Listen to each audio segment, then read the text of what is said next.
ठीक है, तो हम लोग ग्रेविटेशन का लास्ट टॉपिक देख रहे थे, और ग्रेविटेशन के लास्ट टॉपिक में हम लोग को केप्लर्स लॉ पढ़ना है।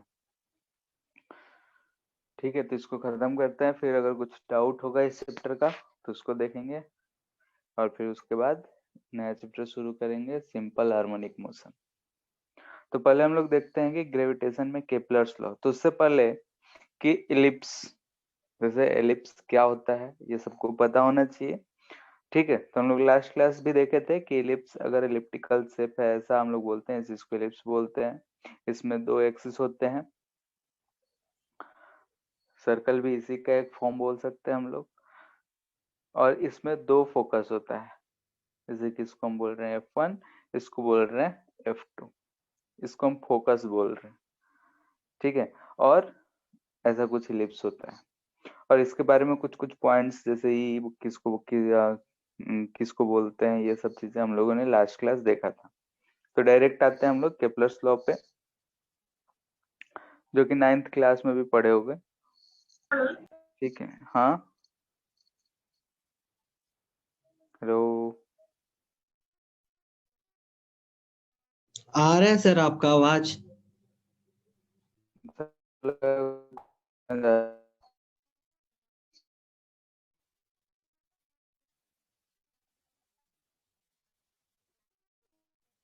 सर अब नहीं आ रहा आवाज। हाँ ठीक है, अभी हम बोल रहे, सर कट रहा है आवाज। ठीक है,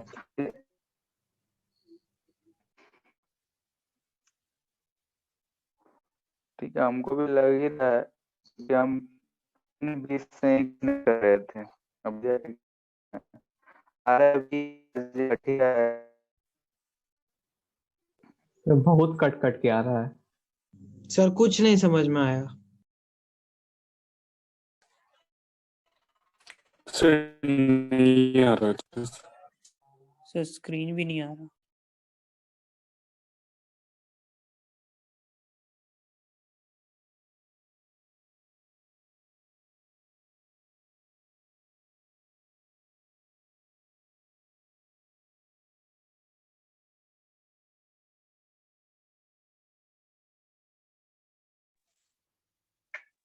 हेलो, यस यस आ रहा है अभी? Yes sir. आवाज आया सर, स्क्रीन नहीं दिख रहा। दिखेगा, ठीक है। नेटवर्क का इशू हो रहा है क्योंकि हम 320 से कनेक्ट कर रहे थे, अभी जाके कनेक्ट हुआ है।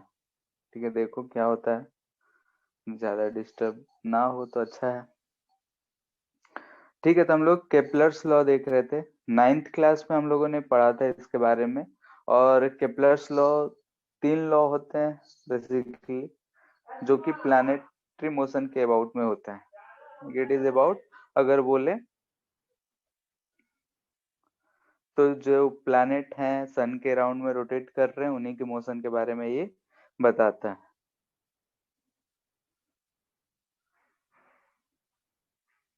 ठीक है, प्लैनेटरी मोशन बोलते हैं, इसके अबाउट में ये 3 लॉ होते हैं। तो फर्स्ट लॉ क्या कहता है, केप्लर्स फर्स्ट लॉ, याद है तो कोई बोलो। All planets revolve around the sun in elliptical orbits. ठीक है, जैसे कि हम लोग मानते हैं कि जनरली यही कहा जाता है कि सन के राउंड में रिवॉल्व करता है। तो रिवॉल्व करता है तो कैसा पाथ, तो जनरल यही माइंड में रहता है कि हाँ गोल गोल घूम रहे हैं, यानी कि सर्कल होगा। लेकिन एक्चुअली में जो प्लैनेट्स होते हैं वो इलिप्टिकल ऑर्बिट फॉलो करते हैं, स्फेरिकल फॉलो नहीं करते हैं। और जो हमारा सन है वो उसकी सेंटर पे नहीं, बल्कि जैसे कि यहाँ पे इसको अगर सेंटर बोल रहे हैं तो सेंटर पे नहीं होता है, बल्कि किसी एक फोकस पे होता है। तो ये इनका फर्स्ट लॉ था कि all the planets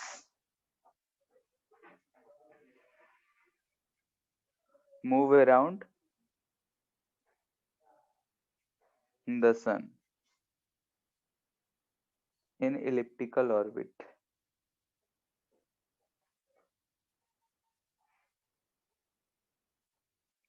with sun at one of the focus.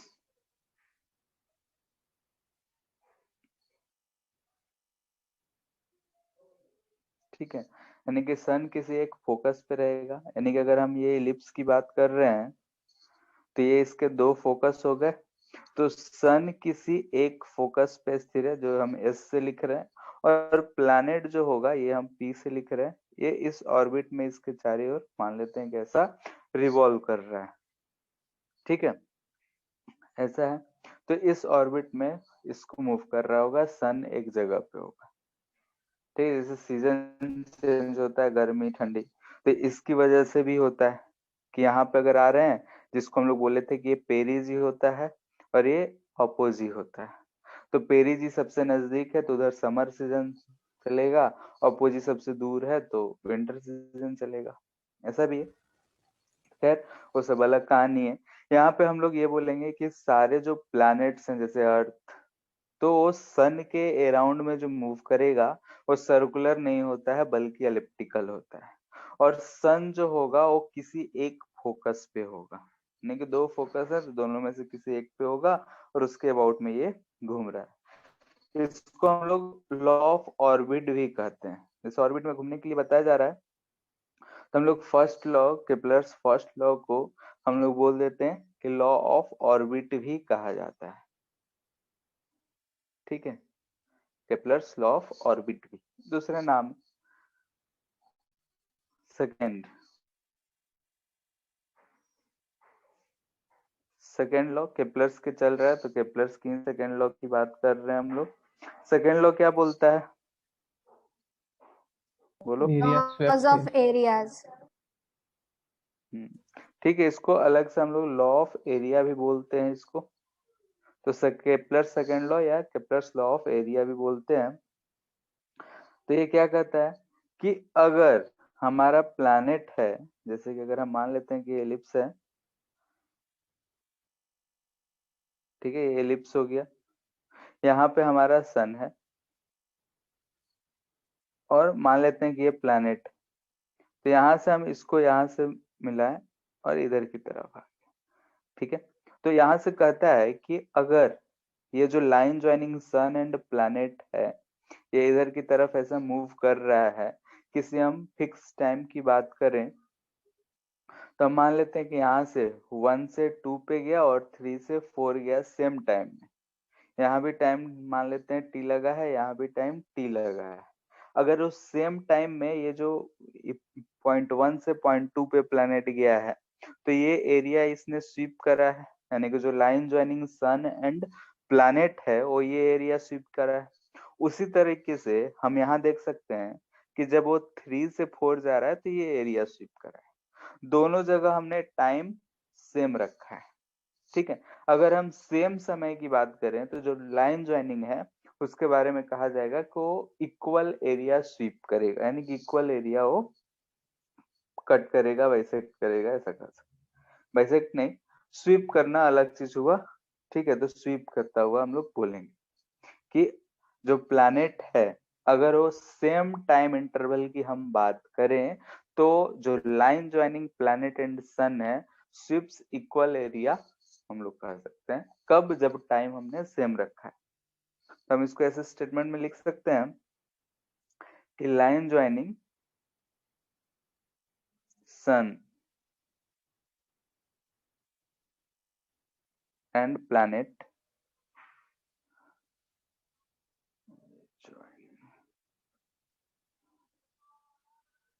Line joining sun and planet sweeps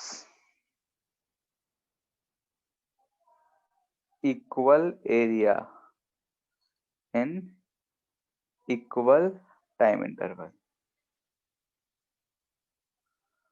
ठीक है, इसको ध्यान से देखो तो equal area into equal time interval है, यानी कि हम लोग दैट इज इसको ये लिख सकते हैं कि change in area with respect to time, यानी कि rate of change in area ये कांस्टेंट होगा। ठीक है, यानी कि हम क्या लिखे हैं, rate of change in area. ठीक है, rate of change in area हम बोल रहे हैं कांस्टेंट है, इसको अलग टर्म में हम लोग ये भी बोल सकते हैं कि लॉ ऑफ एरिया क्या है कि rate of change in area जो होगा for planet it will be constant. या फिर ऐसा बोल सकते हैं कि line joining sun and planet sweeps equal areas in equal time interval. इसको प्रूफ भी किया जाता है। प्रूफ कैसे कर सकते हैं हम लोग?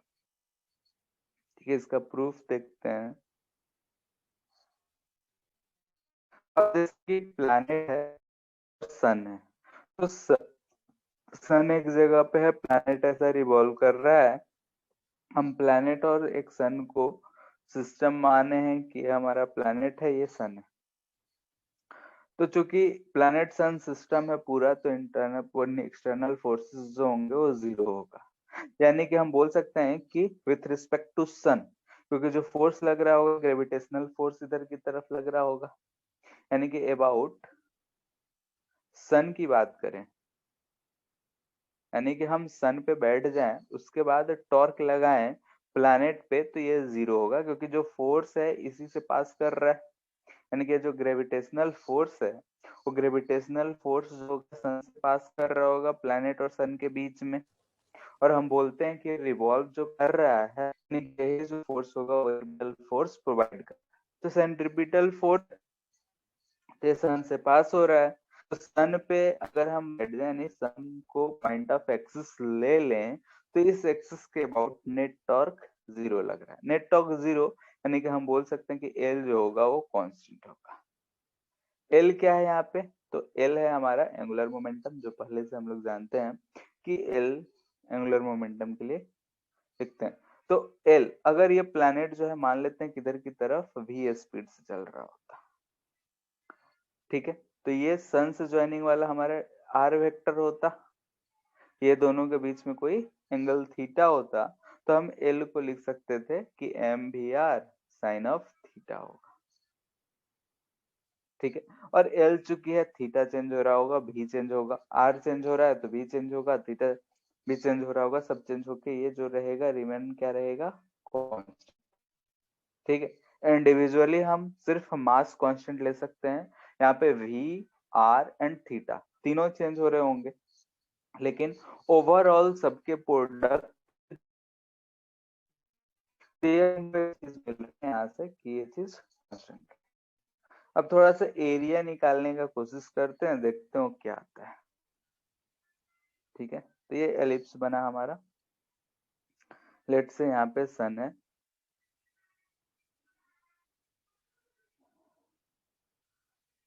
यहाँ से हम मान लेते हैं कि 2 पॉइंट्स हैं। ठीक है, लेट से कि ये प्लैनेट जो है इधर की तरफ किसी स्पीड v से चल रहा है, तो ये एंगल जो होगा दोनों के बीच में, क्योंकि आर वेक्टर इधर की तरफ है, तो ये दोनों के बीच में एंगल होगा।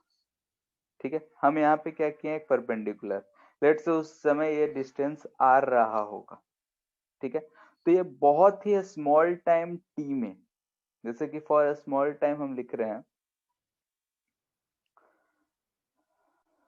Delta T. ठीक है, dt टाइम में ये जो पार्टिकल है यहाँ पोजीशन 1 से हम बोल रहे हैं कि ये पोजीशन 2 पे आ रहा है। ठीक है, 1 से 2 पे जा रहा है, तो डिस्टेंस चला होगा कितना? डिस्टेंस ट्रेवल्ड प्लैनेट कितना चला होगा? तो v dt हम बोल सकते हैं, क्योंकि बहुत ही स्मॉल टाइम ले रखे हैं, तो हम इसको स्ट्रेट लाइन मान सकते हैं, बोल सकते हैं कि v dt, यानी कि हमको ऐसा कुछ ट्रेंगल बनता हुआ दिख रहा है।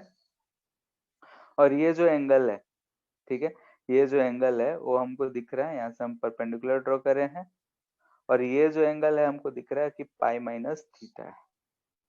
ठीक है, ये जो ट्रेंगल हमने बना रखा है S21, ये ट्रेंगल हमको ऐसा दिख रहा है।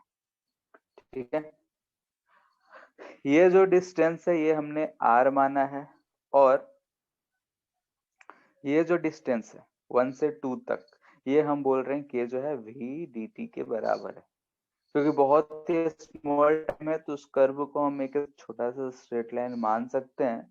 ठीक है, तो अगर हम ऐसा मान रहे हैं तो ये हमको कहानी दिख, यहाँ से हमको एरिया क्या दिख रहा है इसका? ठीक है, ये छोटा सा एरिया हम डीए की बात कर रहे हैं, तो हमको दिख रहा है कि एक ट्रेंगल फॉर्म कर रहा है, यानी कि half in base into height. Height कितना होगा? तो ये वाला हाइट होगा हमारा h, तो इसको हम क्या लिख सकते हैं? 1/2 आर, एच को यहाँ ध्यान से देखो, V D T sine of pi minus theta लिख सकते हैं। तो यहाँ से हमको दिख रहा है कि 1/2 R V sine of theta equal to D A by D T.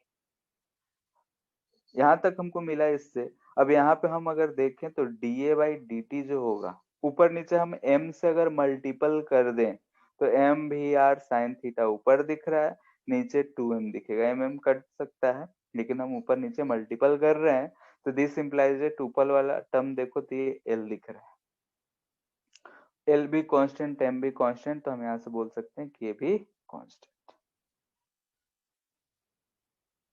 ठीक है, तो यहाँ पे हमको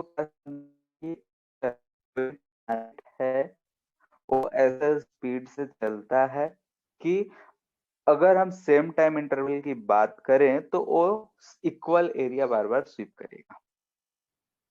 ठीक है, एक चीज और, ठीक है, बहुत बार लोग इसको छोड़ देते हैं, इसलिए हम बता रहे हैं कि since L equal to constant है, ठीक है, यहां से हम बोल सकते हैं कि एम भी 1r1 इक्वल टू एम भी 2r2। जनरली ये जहाँ पे 90 डिग्री होगा वहां पे हम लोग अगर लेते हैं तो वहां कंपेयर करना ज्यादा आसान होता है कि एंगल थीटा की वजह से, तो हम ऐसा कर लेते हैं। फॉर पेरिजी एंड अपोजिट, दो पोजिशन है, ये पोजीशन यहाँ पे हम बोल रहे हैं कि V1 है, यहाँ प्लैनेट का V2 है, ये हमारा सन है। यहाँ से जो स्मॉल डिस्टेंस इसको R1 बोल रहे हैं और यहाँ से इस डिस्टेंस को बोल रहे हैं R2। ये स्मॉलर जो डिस्टेंस था इसको बोलते हैं हम लोग पेरिजी, पहले भी बताए थे, ये ध्यान रखना है, और इसको हम लोग बोलते हैं अपोजी। ठीक है, जो दूर होता है सन से दूर। इस दोनों पॉइंट्स पे वेलोसिटी और r में 90 डिग्री का रिलेशन होगा, तो यहाँ से हम बोल सकते हैं कि m v1r1 equal to m v2r2। यहाँ से हमको साफ साफ दिख रहा है कि v is inversely proportional to r है।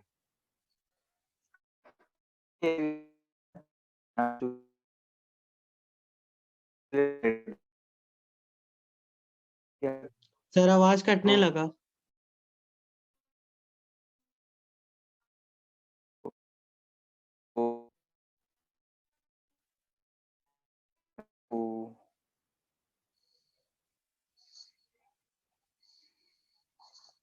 आ रहा है अभी? यस सर, अभी आया। Yes sir. Yes sir. ठीक है, इतना बात समझ में आया? Yes sir. ठीक है, लॉ तो पहले से भी जानते हो, इसमें बस दो ही पॉइंट एक्स्ट्रा था कि एक डीए बाई डी टी यानी rate of change in area जो होगा वो कांस्टेंट होगा, और वो फॉर्मूला भी याद रखना है क्योंकि बहुत जगह डायरेक्टली पूछ लिया जाता है। तो कितना आ रहा है? तो L/2m।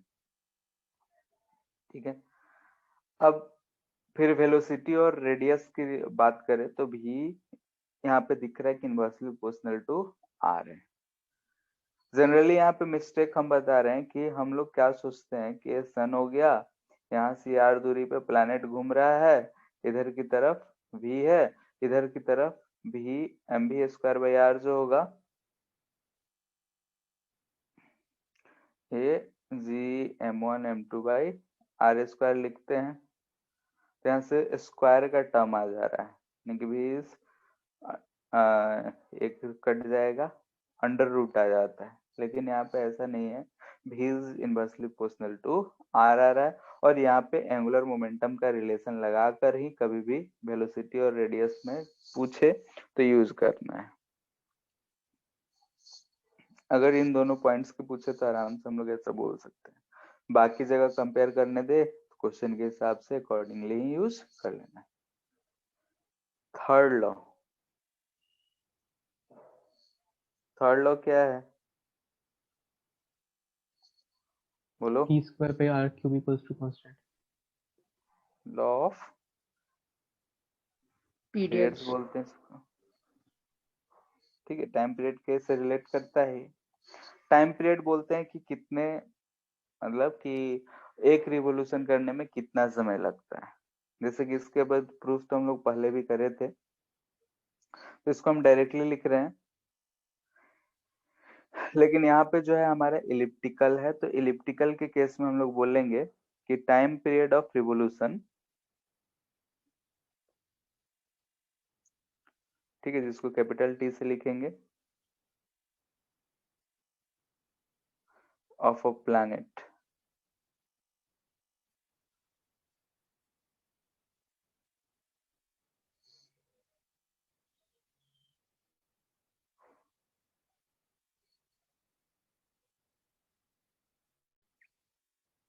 ठीक है। कोई भी टाइम पीरियड की बात कर रहा हो, और ये वो टाइम पीरियड है जब प्लैनेट जो है रिवॉल्व कर रहा हो, ठीक है, सन के around, its orbit around the sun is directly proportional to, बोल सकते हैं,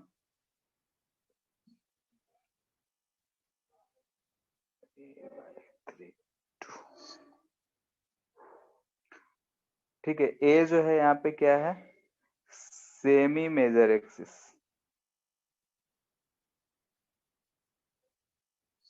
ठीक है, सेमी मेजर एक्सिस ए, जो हम लोग पहले भी रिलीज किए थे। इसको मैथमेटिकली हम लोग ऐसे लिखते हैं, टी का square is directly proportional to a cube, यानी square of time period is proportional to cube of semi major axis. अब हम लोग सर्कुलर मान लेते हैं या फिर किसी आर दूरी पे लेते हैं, तो ए की जगह आर यूज करते हैं। सॉल्व करने से ये जो आता है, T square equal to 4 pi square G, यहाँ पे mass of sun to a cube, ठीक है। ज्यादा इसका जरूरत पड़ता है नहीं कि कांस्टेंट क्या है, प्रोपोर्शनलिटी से ही हम लोग का इसमें काम चल जाता है, ठीक है। तो ये था हमारा थर्ड लॉ, और इससे रिलेशन जो क्वेश्चन पूछे जाते हैं कि बोलेगा कितने दिन में हुआ, ये रेडियस इतना श्रिंक कर गया तो टाइम पीरियड क्या होगा, वैसे वैसे क्वेश्चंस आते हैं। यानी डायरेक्टली प्रोपोर्शनलिटी यूज करना है, फिर रेशियो ले लेना है, हमारा काम हो जाएगा। क्लियर है इतना? Yes, sir. ठीक है, तो हम Yes, लोग को ग्रेविटेशन में इतना ही पढ़ना है, और इसमें कुछ डाउट है तो बताओ। The weightlessness in satellite. तो वेटलेसनेस इन सैटेलाइट, उसमें क्या पूछना है? सर वो पता है नहीं सर। हाँ, तो वो भी है ना एक टॉपिक ग्रेविटेशन का। ग्रेविटेशन में वो कहाँ है? कहीं भी आ जाता है। जैसे सैटेलाइट में हम लोग जाते हैं, तो जैसे ये अर्थ हो गया हमारा,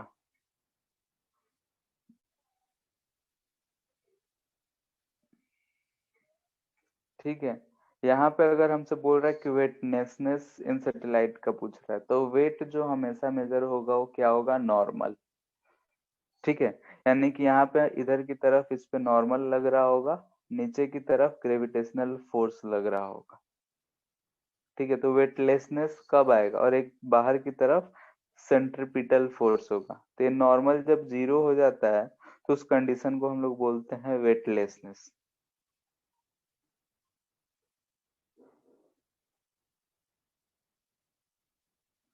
ठीक है।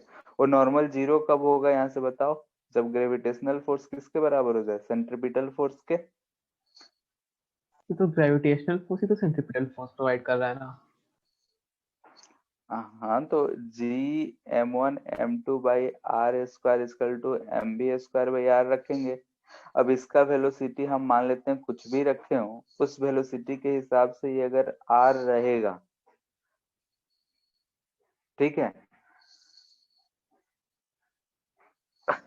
जैसे सैटेलाइट की बात कर रहे हैं, तो सैटेलाइट का वेलोसिटी हम लोग अपने से ऊपर, तो हम लोग प्लैनेट ये सब की बात कर रहे थे, और वो बोल रहे थे कांस्टेंट स्पीड से घूम रहा है। लेट से हम कांस्टेंट से नहीं घूम रहे हैं, लेकिन ऐसा ऑर्बिट में जब हम यहाँ से चले होंगे, तो वेट तो होगा हमारे पास, स्पीड ज्यादा होगी एज कंपेयर टू रेडियस, तो बाहर की तरफ जा रहे होंगे।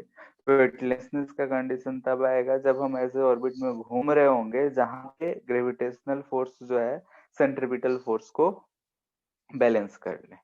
और उस ऑर्बिट में घूमते हैं तो सैटेलाइट में हमको क्या मिलता है, वेटलेसनेस का फील होता है। और जब बाहरी स्पेस में चले जाएंगे, दो चीज अलग हो गया। जो स्पेसशिप में होता है कि हम ग्रेविटेशनल अट्रैक्शन की पूल से अगर बाहर चले जाते हैं तो जैसा कि बोला जाता है कि स्पेस में तो वहां ग्रेविटेशनल अट्रैक्शन नहीं होता है, तो हम लोग फ्लोट करते हैं। ठीक है। बाकी अगर ऑर्बिट में सैटेलाइट का पूछेगा तो यही वाला चीज रहता है, वेटलेसनेस यानी normal zero. H C Verma में एक छोटा सा पैराग्राफ दिया होगा, टॉपिक ही है। ठीक है।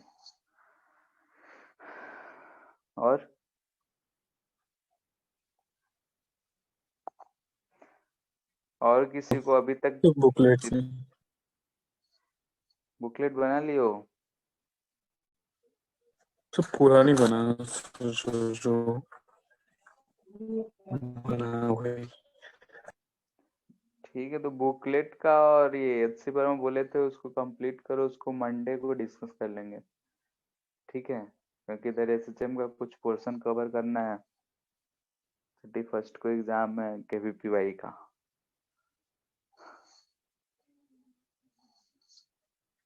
ठीक है। तो बस कॉन्सेप्ट छोड़ क्या बोलो?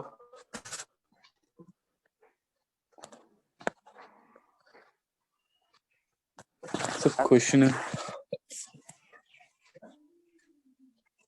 सर। हाँ, तो क्वेश्चन बोले फिर क्वेश्चन नंबर क्वेश्चन ही बोलो, छोटा है सर। बड़ा? बाइनरी हाँ सर, स्टेटमेंट तो बड़ा। ऐसे सिंपल में समझा के बोल दो, और क्या। सर एक बाइनरी स्टार का सिस्टम है जिसमें से एक स्टार दिया हुआ है 2.2 ऑफ मास ऑफ सन, हाँ। और दूसरा स्टार बी, उसका मास है 11 इंटू मास ऑफ सन। हम्म। और वो लोग ना डी डिस्टेंस से सेपरेटेड है आपस में।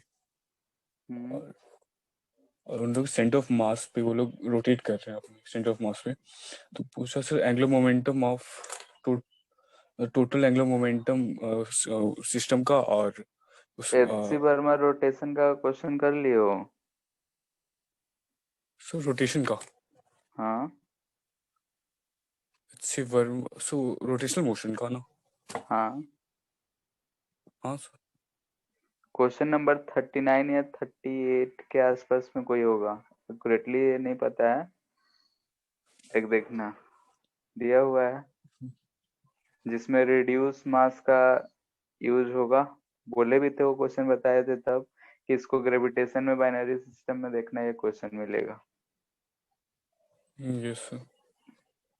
याद आया है सर तो क्या इसी बार में? सर एक सेकंड चेक कर ले। 39 38 इसी के आसपास में होगा।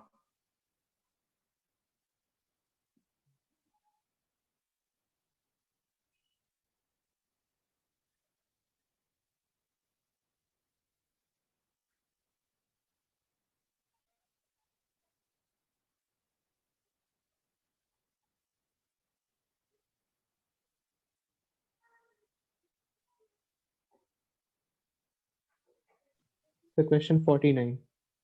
49 है? ठीक है, देख लो जो भी है।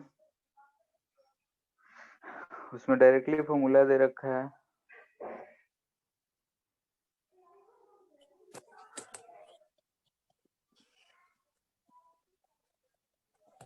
Yes sir. सेम चीज है। Yes sir. ठीक है, तो उसी कंसेप्ट पे बने, एक बार ट्राई करना। Yes sir. और किसी का?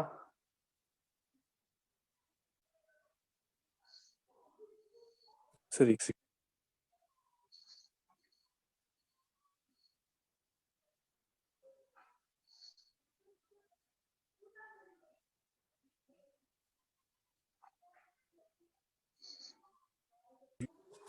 So,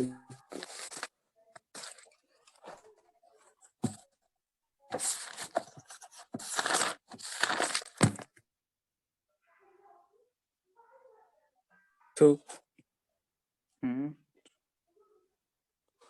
एक दो स्टार है, एक का मास है m और एक का 16 m। हम्म और सर दोनों के जो सेंटर है सर वो आपस में 10 a से डिफरेंस है। और एक का रेडियस है जो m है उसका रेडियस a और दूसरे का रेडियस 2 है। सर पूछ रहा अगर एक लार्जर मास अगर उससे अगर कोई पार्टिकल अगर हम थ्रो करें स्मॉलर मास पे तो उसमें से कितना मैक्सिमम स्पीड देना पड़ेगा? क्वेश्चन नहीं समझे। सर दो मास है, दो स्टार है, एक का हाँ मास m है और एक का 16 m। हाँ और आपस में 10 a से डिफरेंट, दोनों के बीच में जो डिस्टेंस 10e a। a हाँ हाँ और सो वो 16 m है। हम्म सर 16 m का रेडियस 2a है। हम्म सो जो 10 a सेंटर से लिया गया डिस्टेंस। ठीक है, इसका a है और इसका 2a है। ये सब पूछ रहा है यहाँ पे, अगर हम लोग बड़े वाले स्टार से अगर एक पार्टिकल छोटे वाले स्टार की तरफ फेंके तो कितना मैक्सिमम स्पीड देना पड़ेगा? हाँ तो इसमें क्या मिनिमम, दिक्कत सॉरी है सर, ना, मिनिमम कितना देना पड़ेगा छोटे वाले मास से फेंक रहे हैं। बड़े वाले मास से? ठीक है, कहीं से भी फेंको, इसमें यहाँ पे हमको कितना एनर्जी देना है। ठीक है, तो सबसे पहले एक चीज निकालना पड़ेगा तुमको इसमें कि बीच में न्यूट्रल पॉइंट कहाँ है। ठीक है, यस सर। न्यूट्रल पॉइंट मतलब कि जहाँ पे नेट हाँ, फोर्स जीरो ग्रेविटेशनल हो। फोर्स 0। ठीक है, अब यहाँ से अगर हम पार्टिकल को कुछ स्पीड v नॉट देते हैं तो हमको कहाँ तक भेजना है इसको, यहीं तक। ठीक है, यस सर। क्योंकि यहाँ से इधर जैसे ही आया तो इसके इधर तो इसका ग्रेविटेशनल फोर्स ज्यादा हो जाएगा और वो इधर अपने आप को खींच लेगा। ठीक है, गलती कहाँ पे होता है यस कि हम लोग एनर्जी कंजर्व कराते हैं कि यहाँ से यहाँ हमको भेजना है तो यहाँ का एनर्जी इक्वल टू यहाँ का एनर्जी, मिनिमम के लिए सर यहाँ बन जाएगा वेलोसिटी जीरो कर देते हैं। ठीक है, लेकिन कहाँ तक पहुंचाना है हमको, न्यूट्रल पॉइंट, यानी कि यहाँ पे जहाँ पे न्यूट्रल फोर्स पॉइंट। जीरो है। इसके इधर जब जाएंगे तो स्मॉल मास का ग्रेविटेशनल फोर्स जो होगा वो ज्यादा हो जाएगा और वो अपने आप उसको इधर की तरफ खींच लेगा। ठीक है, यस सर। और किसी